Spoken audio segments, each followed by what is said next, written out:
we now like to turn to our open discussion with panels of NPN members. Thanks, Johanse. Thank you to all the presenters, and welcome on all the NPNs. Just reflecting on the 2 days, because we're almost at the end of these wonderful 2 days. And so I just wanted to invite in any of the NPNs to maybe share some reflections for the next sort of 15, 20 minutes on what's arisen for you, what you feel really present in your heart. What is it you'd like to share? Maybe observations on themes that have arisen for you. And also just inviting in the audience too, if you want to come in and ask as well, anything at all. So yeah, feel free to unmute.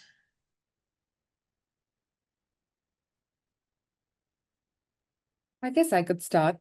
Thanks, It's bear with me while I speak, because I think I'm processing as I'm speaking. But I think what really stood out to me is, firstly, Tobias, when you brought up Plato's allegory of the cave, I completely, like, it just left my brain. And when you re-invited me to engage with it, I saw it really as the symbol of how the old paradigm is the shadow, and it is this very flattened version of what reality is. And I think with the symposium and with everyone's talk, it's sort of inviting us to climb out of the cave, and we're still not out there yet.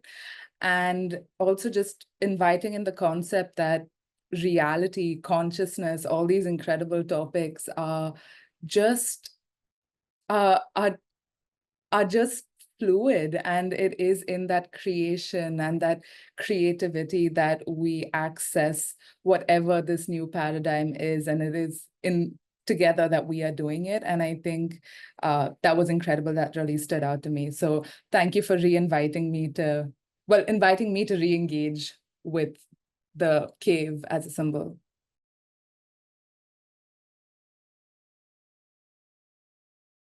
Usually that stirs up with me this essence of the cave as a symbol immediately brings to me the essence of the earth womb and the cave, and this return of ancient knowledge and reintegrating that for a new image that integrates science with it as well. And just, I feel in my heart right now the presence of that same divine feminine that came through for us at the end, is calling for us to remember that the cave is both the womb and the tomb, and to, you know, this prayer that we may let die what needs to die, and that we may listen for the whispers of what is being born and what is already gestating. And we started this morning with the fertile pregnant promise that has been so present in these conversations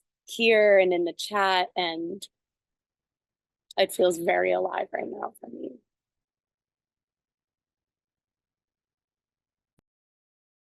Is there anything else? Yes, please, Tobias.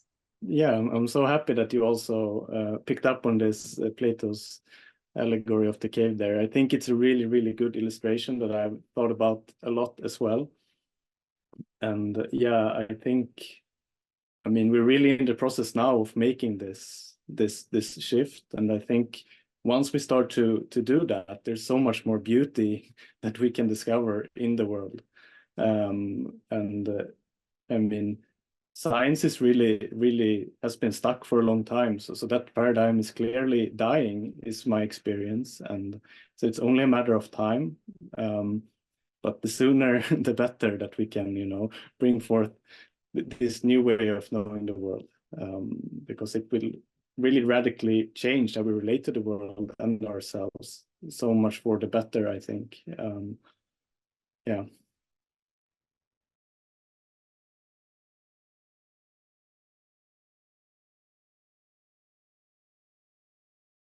Can you hear me? Yes, we can hear you, so Laurel. I I'm in this beautiful place with a lot of kids running around, you know, watching them play, watching them full of imagination, and you know, what we're talking about, it's just resonating a lot with me and with the project of what I'm calling consciousness education, trying to figure out a way to, you know, help kids not lose that connection, right, that they're born with, and to keep the sense of the mystery. You know, Shanna, I feel so it just, a lot of what you're talking about is outside of my realm of expertise, but that idea of the imagination at the heart of it, I can really grasp. And I love the complex ways that all these different people are coming at it. But I think we're born with this. Like, this is what consciousness is, right? This curiosity, this imagination, this creativity, like, that's it. And we're just trying to live it.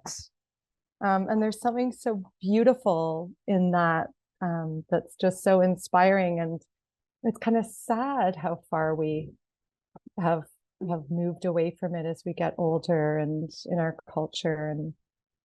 And I think I'm just amazed by the visions of this paradigm that have come out over this weekend. Like, I'm very energized by it. And I also just wanted to say, Lydia, in your I have someone crawling up here in your opening ritual today, I think you asked, or maybe it was during the creative session with the art. Anyway, at some point I asked my heart, you know, what I needed. I was encouraged to do that. And what came to mind was patience, which is not what I would normally think. But this morning, trying to be present in this while simultaneously with this has been a practice of patience. And my heart knew that. And I just think that's so beautiful. Thank you all for the amazing talks. Like, all the presenters, you have blown me away. I am so grateful to all of you.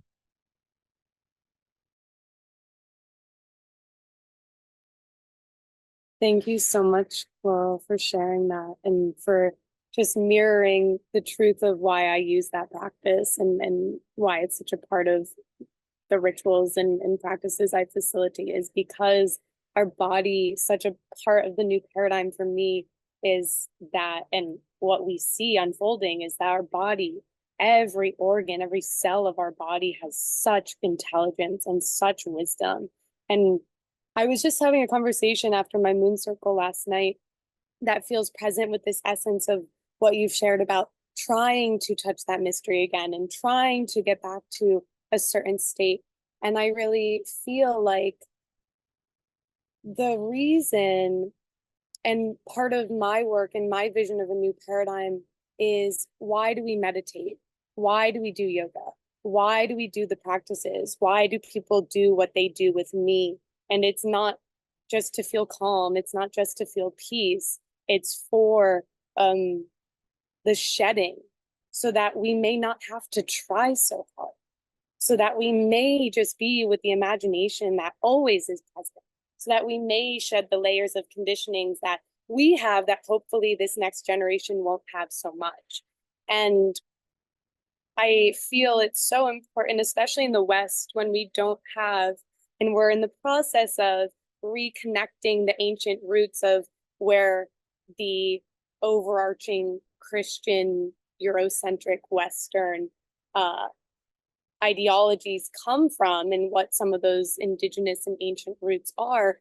At the same time, when we look to the East and we take or respectfully learn these traditions, we have to remember, I feel, that there is an end goal in all of those systems. There is an end goal of enlightenment. And when we talk about enlightenment and we talk about embodying enlightenment as much as we can in this lifetime and in a new paradigm, I think it's so important to remember that there is a deeper reason and a tiering to these practices that is to take us deeper within ourselves and deeper within the connection to the cosmos and the earth. And it just feels super super present as a part of this vision that may our wellness studios go a little deeper and become a little more like the temples. I'd like to add to that. Oh, sorry, Louise, were you going to say something? No, you go, Vashti. No, I want to add to that because I love how you bring up that goal of enlightenment. And I'd also like us to consider that, enlightenment is also a point from which we have to enlighten further. And I think that's what stood out to me was this idea, which came up in a lot of today's and yesterday's presentations. Like Shanna talked about becoming, Mila in terms of, the process of making art, which in itself, it's not so much the product, it's not so much the destination, but it's like in that wave, in that process that we really get the juice of it. And then when we play with that curiosity, even what Gloria spoke about, exploration and exploitation, it's really that humble joy of the process that I feel is part of this new paradigm and reaching that. And then once we're there, we can deal with the new paradigm from there. But really how just the destination is another journey, and recognizing that too. It's just utterly beautiful. And I think what's really coming up for me now is this sense of movement, that we've been in a space of movement. There's been nothing static about this whole 2 days, and what my heart's taught me, particularly through the spiral, the symbol of the spiral, which has come up over the last 2 days as well, that everything is constantly moving, that the heart has its own time. It invites us into its time. Everything's moving, everything's forever becoming. Life is forever becoming. And I think what everyone's reached into in their own ways, with creative spaces, with the beautiful meditations we've had, with even the academic spaces, there's been movement. And last night I was telling Natalie this morning, my whole body was fizzing and moving, and I couldn't sleep. So it was like I'd embodied this movement, and we are experiencing beings with our whole selves. And this is what I really feel we've landed in, that space of movement, present moment, forever becoming, through these last 2 days. And I don't know how you guys feel about that.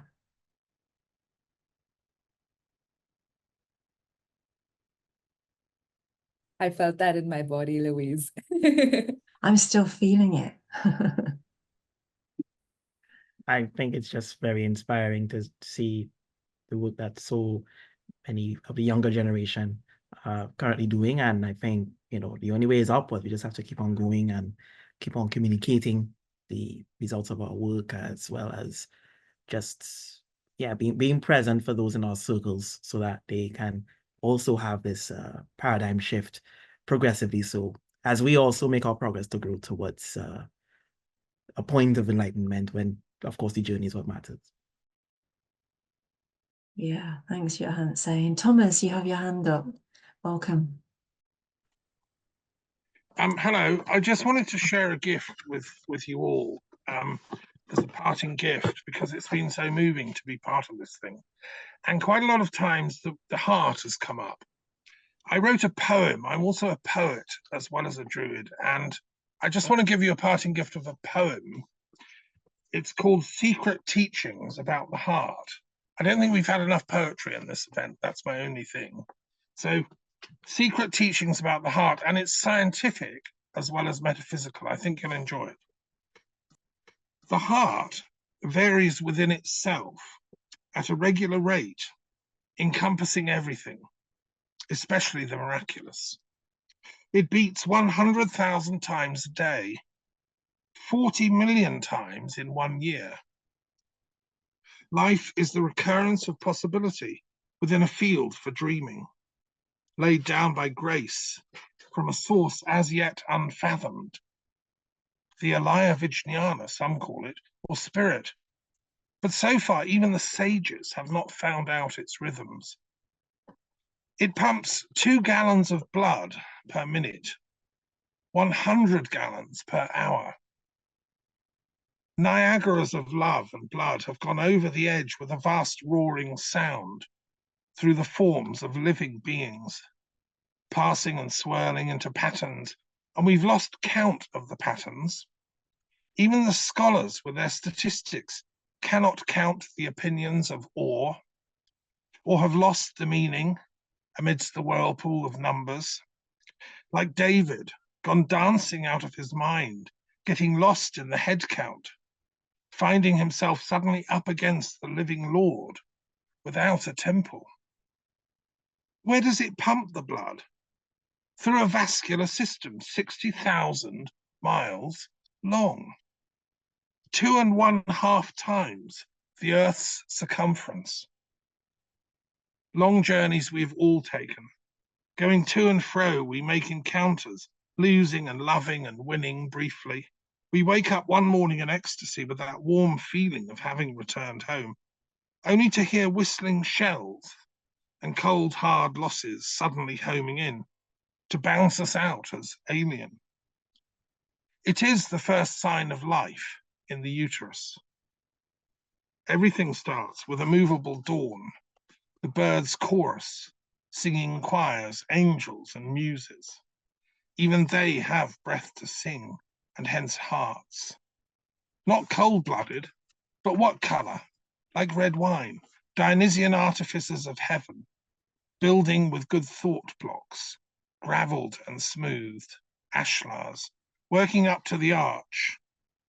And the greatest fun is when the angels take turns to birth each other, back into new roles for living lives of restoration, beyond all the final and deepest pain, and the grief which crumbles like leaves, blowing into diamond sparkling angel dust, and they set you free, and you find yourself mind, unmatched, beyond everything in particular, wild as the wind, singing above the Taizé group in the Abbey Tower at Christmas.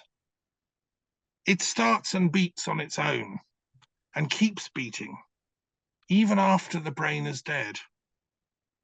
Which is why the saints have long told us to bow down and pray, to curl over like a wave, and join the Sufis on pilgrimage, to search and search for the beloved amidst rows of strangers, until you find her, and then not to fear losing her again and again until you re-meet again in paradise, where your cosmic secret intelligence files are finally consigned to the fires of wisdom, and everything you've ever done at last acquires its true meaning, and you end up dancing with the same flames that burned Rumi's books, long after the scholar in you has died, and the heart of faith keeps beating on, keeps beating on.